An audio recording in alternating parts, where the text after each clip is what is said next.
Hello and welcome to PCB Chat, where we talk with experts across the printed circuit design, manufacturing, and electronic supply chain fields. I'm Mike Buteau, president of the PCEA. Margaret Upshur is CEO of Mobius Materials, which bills itself as a global online marketplace for excess electronic components. Before founding Mobius, Margaret was senior director of operations of Particle, which supplies application infrastructure for deploying software and models on computing and IoT devices. And among other spots, while in college, she co-founded a company that made a handheld device to detect the alcohol content of liquids. Probably want to talk about that later. Yeah, definitely. So welcome to PCB Chat, Margaret. Thank you so much. Wow, you did your research, Mike, because you're the first person who's ever brought up drink up devices. So I'm excited. Is that company still around? No, it's not. But, I could always bring it back. So, yeah. Okay, well, maybe you'll have to bring a few samples for the trade show. Yeah, perfect. That's great. And the drinks to accompany the device, that's critical. I like the way you think. Yep. So back in the day, when I first started in the electronics industry, one of the first companies I covered was a startup in Chicago whose founder wanted to help companies manage their component overstocks. His idea was an exchange for parts set up much like Wall Street, where companies escrowed funds and then tapped those accounts to buy and sell excess parts. Here we are 30 years later, and we're still trying to master the process. So with that, tell us a bit about Mobius's goals and how you're going about achieving them. It's actually not that dissimilar to your friend, and I'd love to talk to that guy. But essentially what I discovered running a supply chain previously is that the market for chips is super illiquid. It's extremely frustrating, both if you over forecast, you're stuck with a ton of chips that you can't offload. You take huge losses and you deal with the gray market. And if you under forecast, you are stuck scrambling in this position where you've got to find short lead time chips, maybe shortage stuff too. And you've got to, again, delve into that gray market. And so our mission is similar to your friend, essentially a place where you can liquidly trade parts really easily, really safely, and at prices that reflect the market, not prices that reflect the static distributor prices out there. Right. So let's delve into the pricing model a little bit. Yeah. So in other words, the way that Wall Street works, of course, is that the price of a security, will change, by the moment. Depending on how much somebody's willing to pay for it or to sell it for, right? Mm-hmm. So is that the same here, where anybody could go onto your platform and say they needed a crystal oscillator, okay, and that price would be updated in real time based on how much the last one was bought or sold for, or perhaps how much somebody would go in and say, hey, look, I'm willing to buy this part at this price, and that sets the market.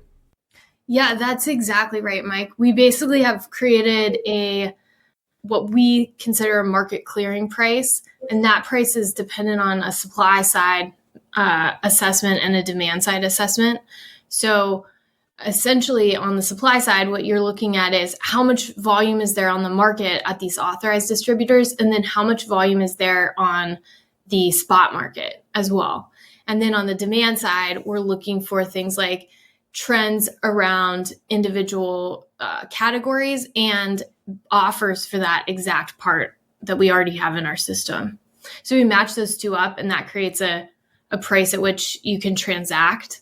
And then we take a transaction fee on the transactions. How do your customers, so that whether they're buyers or sellers, interact with each other through your platform? Are there transactions, private, to the point where you wouldn't necessarily even be able to see who was selling or who was buying? Yeah, it's all private. And I built it that way because when I was running the supply chain at Particle, what I realized is if we have a ton of excess, that is giving away a ton of information to the market. So I don't really want the market to know that I'm ready to switch to, 4G from 3G and my module line is about to switch over, because that could alert my customers that, they might need to make some changes or cannibalize my new line. It could impact the market in a negative way. So the other, of course, like data leak that you could get as a company is you could be accidentally giving away information about how well you performed on a certain product. So take someone like Apple, who obviously has a lot of people interested in that data. Hedge funds would go crazy for the list of excess they're trying to sell. So we make sure to anonymize all that information. So if the info regarding the parts being transacted is anonymized, what information does get shared with the buyers? From the perspective of the buyers, really what they want to know is that these parts are guaranteed from a quality perspective. So that's the main information we share with them. We share them a whole test report that will show them what happened with this lot when we did really intensive testing on it. So that's what we would primarily share. The information of the seller is the part we would anonymize. And what's interesting actually is I think it emphasizes the need for a marketplace in this industry, because if you were to have purely anonymized transactions, you would lose some of the quality information, because that quality information is contained in the chain of ownership. So the fact that, say, Apple or some grade A++ supplier owned these before is actually a statement about the quality of them. However, because that they would never want to release that information on the market, it's quality information that's also lost.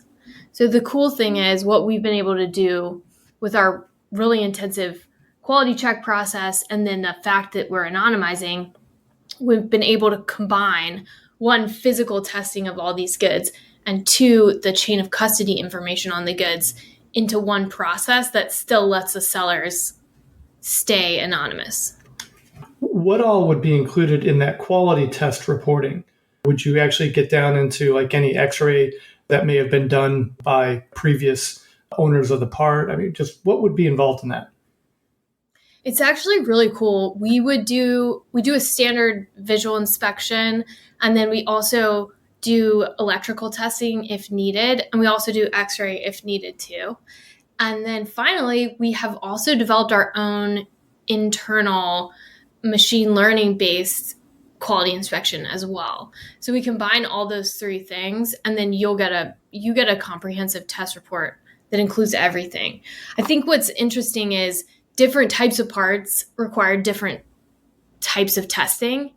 And the other thing to note is that if you think about what are we checking for here?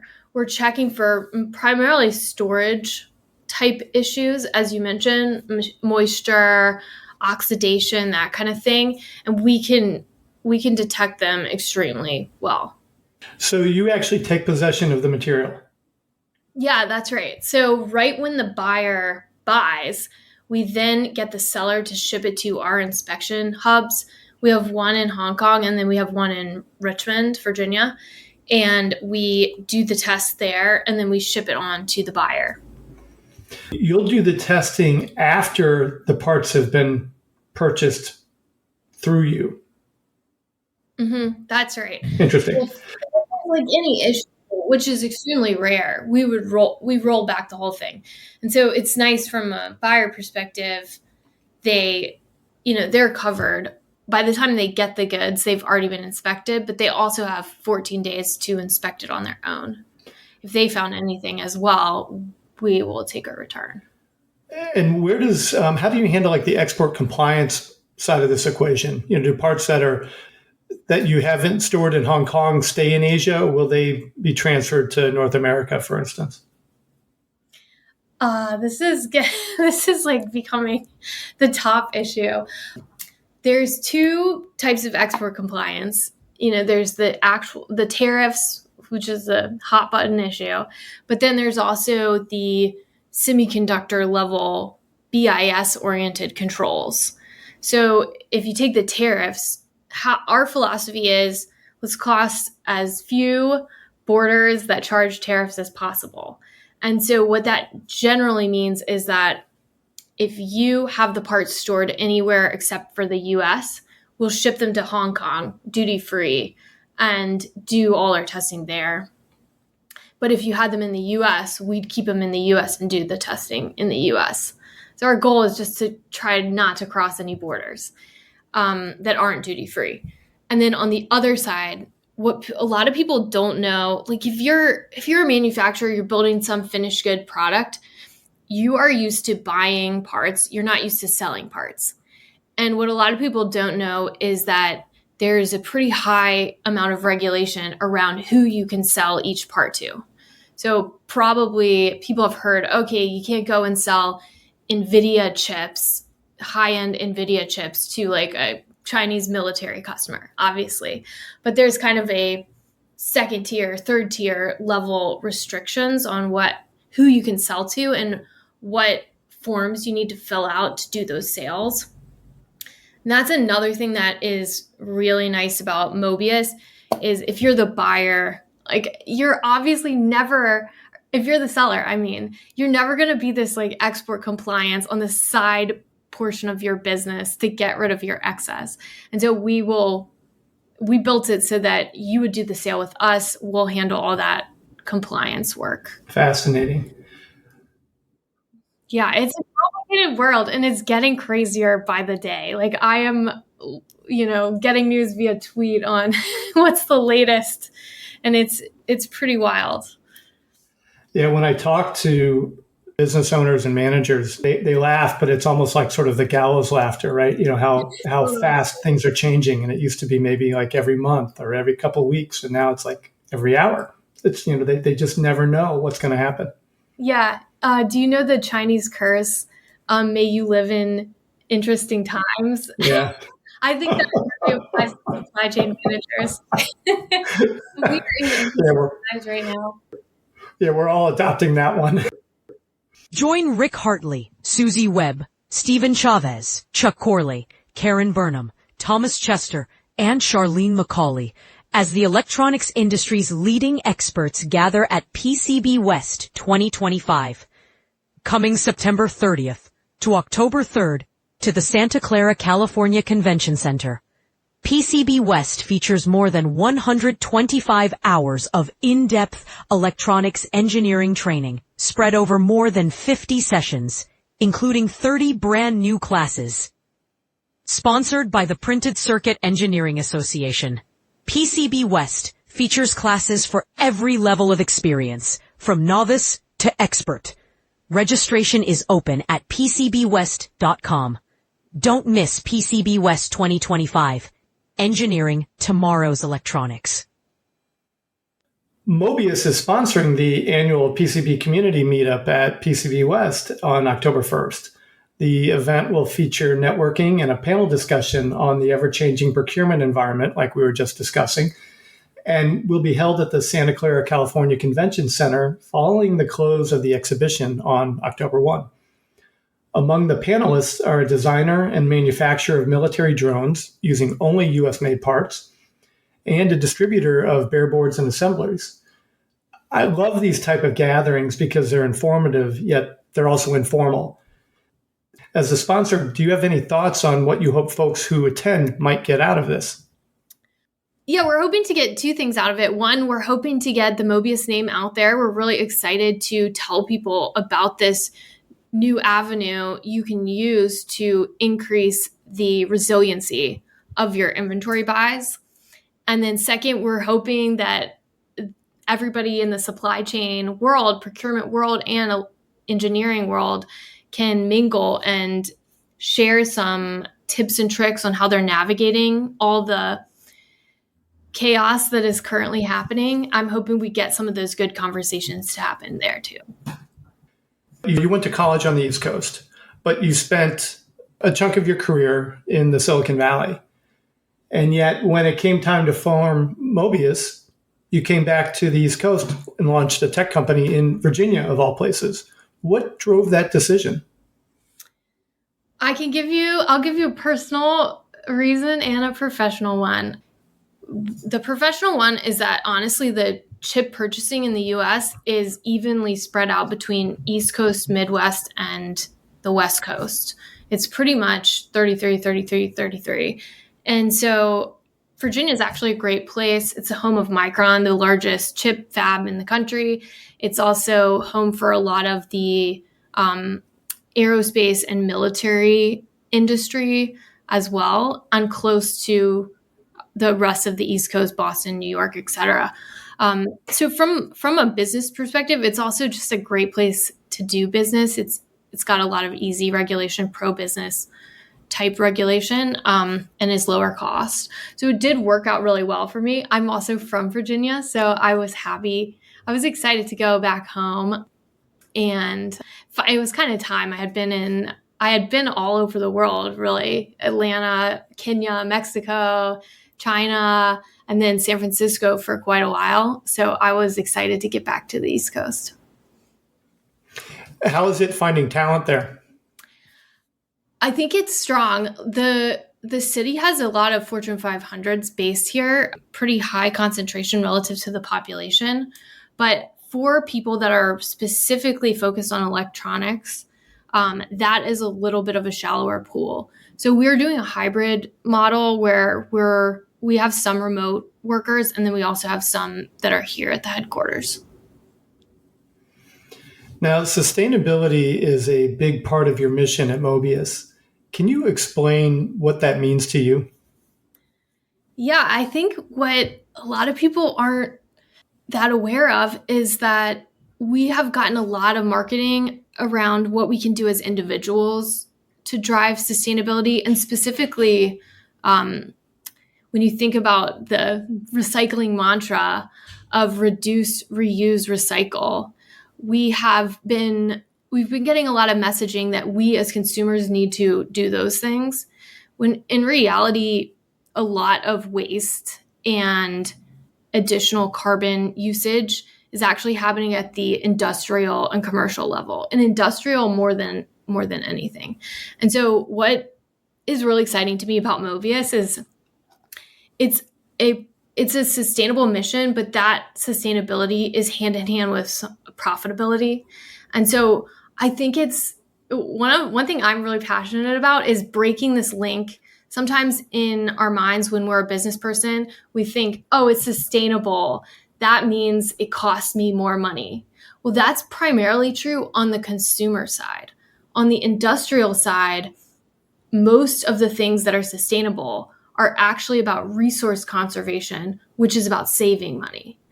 And so I feel very strongly that that's a connection that we need to make in everybody's mind, that we can be sustainable while saving money, and people in their day job can make so much more impact by setting up a, excess reselling program, for example, or trying to move from air shipments to sea shipments. They can drive so much more impact in their day job than they can by saving their cans, for example.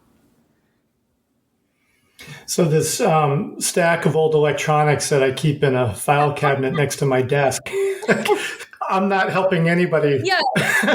I'm not throwing that away. Is that what you're saying? That's what I'm saying. Yeah, you can release the guilt about your straws, everybody's got the drawer of shame, Mike. Okay. But if you're a manufacturer and you've got the, I would say, many pallets worth of shame, then maybe you should come and talk to me.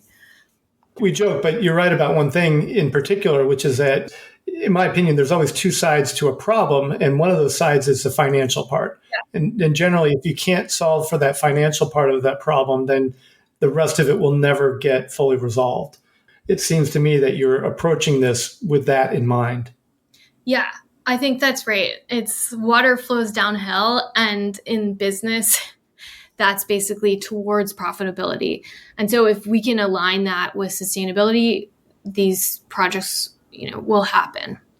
And I think with the excess, part of what's happened, and I forgot to mention the scope of this problem, but we're talking about $15 billion of chips across the whole industry getting thrown away annually.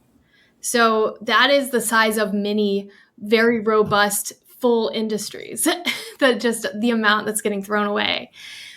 So my personal hypothesis on what's happening is that a lot of the waste is a artifact of the way that we measure the waste.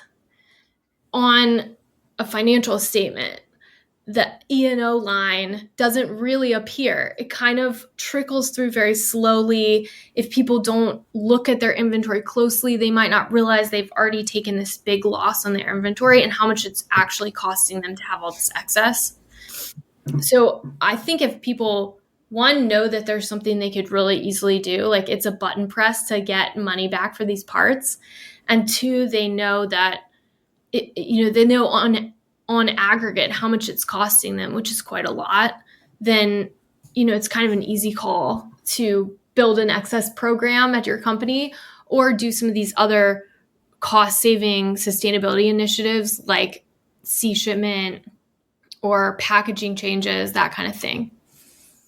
It gets lost sometimes, I think, inside of conversations about manufacturing outflow and migration to China and things like that, things that are now, 20 years plus in the making. But electronics manufacturing is still the third, or I'll say the general electronics industry is, I think, the second or third, depending on how it's counted, largest industry in North America. Think about that for a moment.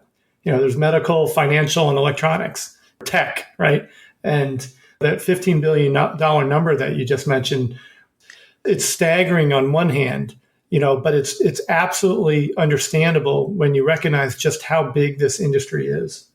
Yeah, my numbers might be a year old, but I believe it's $600 billion in electronic components annual industry value. It's huge. Mm-hmm. It's just almost inconceivably huge.